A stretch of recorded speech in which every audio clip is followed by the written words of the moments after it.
Laugh out loud, love a lot, and shop for what makes you happy. Hey guys, Mandy here with Laugh Love Shop, and today we are going to be trying a new kind of fall wreath. I'm really excited, so let's get started.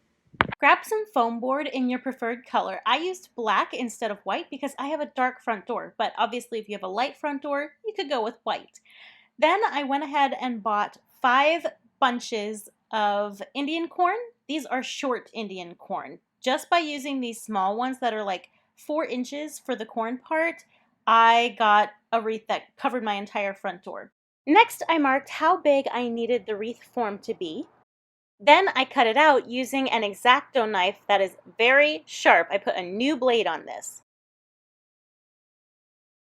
Then I plugged in my high temp glue gun and made sure I had lots of extra glue.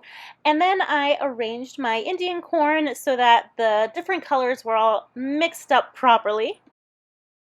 And then we glue away. Use lots of glue, guys. Be very generous with the glue and be very careful not to burn your fingers. This is high temp glue we're working with here. Make sure as you're gluing it that you check to make sure you're gluing its best side forward. After everyone is glued down, be sure to fluff out the corn husks so that you get a really full look.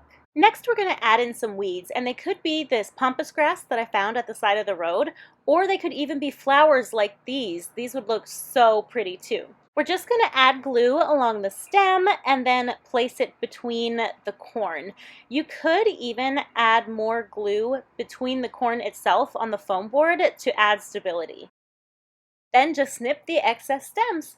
A little more glue around the inside just to make sure everything is attached and stable. And we're done. I love how this turned out, guys, and I hope you did too. If you enjoyed the video, please do make sure to like, leave a comment, click subscribe, be sure to hit the notification bell, share this with your friends, and I will talk to you next time.